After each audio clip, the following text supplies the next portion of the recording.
नमस्कार, मैं रवीश कुमार। 4000 से अधिक घर, दुकान और स्कूल वगैरह तोड़े जाएंगे। क्या आपको पता है कि अतिक्रमण हटाने की इतनी बड़ी कार्रवाई हो रही है?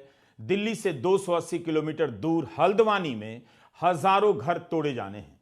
यहां के लोग उत्तराखंड के हाई कोर्ट में मुकदमा हार गए हैं। रेलवे अपनी जमीन को खाली कराने का मुकदमा जीत गई है। इसके बाद इस जगह को खाली कराने का नोटिस भी दिया गया है। यह नोटिस अखबारों में भी छपा है कि रेलवे विभाग की जमीन पर जो भी अतिक्रमण किया गया है उसे 1 सप्ताह के भीतर खाली कर दें, वरना हाईकोर्ट के आदेश के अनुसार ध्वस्त कर दिया जाएगा।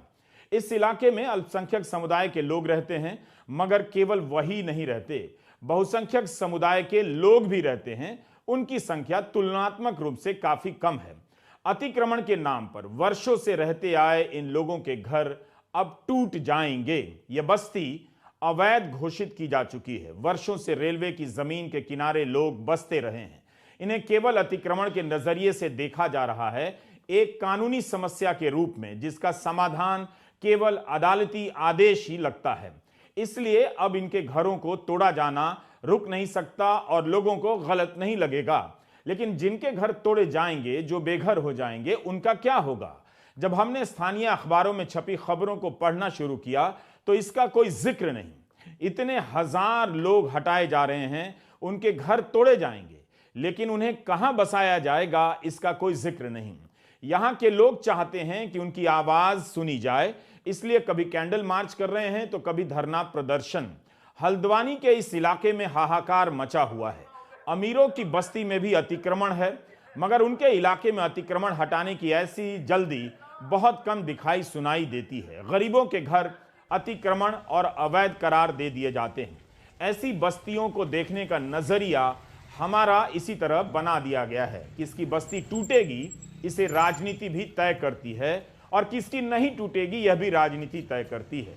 कोर्ट के आदेशों से भी तय होता है। दिल्ली में जब लोगों ने कानून तोड़कर अपने घरों के ऊपर एक मंजिल और जोड़ ली तो डबल स्टोरी को मान्यता देने का लंबा आंदोलन चला और मान्यता दी गई।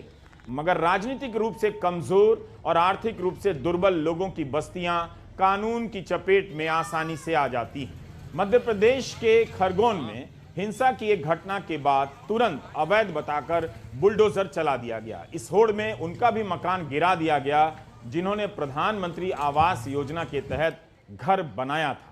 दिल्ली के जहांगीरपुरी में भी अतिक्रमण हटाने की कवायद चल रही थी, मगर प्रशांत भूषण और दुष्यंत दवे जैसे वकील सुप्रीम कोर्ट चले गए। अतिक्रमण पर रोक लगी, गरीब लोगों के घर बच गए। क्या हल्द्वानी के हजारों लोगों का घर बच सकता है? याद कीजिए उस समय क्या हुआ। चीफ जस्टिस का आदेश था कि अतिक्रमण पर रोक लगे, मगर आदेश का पालन तुरंत नहीं हुआ। कारण बताया गया कि आदेश की कॉपी नहीं मिली है। दिल्ली में सुप्रीम कोर्ट है, दिल्ली में जहांगीरपुरी। जब वकील दुष्यंत दवे ने चीफ जस्टिस को जानकारी दी कि इससे गलत संदेश जा सकता है, तब चीफ जस्टिस ने सुप्रीम कोर्ट की रजिस्ट्री के अधिकारियों को आदेश दिया कि तुरंत अफसरों को आदेश के बारे में बताया जाए और अतिक्रमण हटाने की कार्रवाई रोकी जाती है।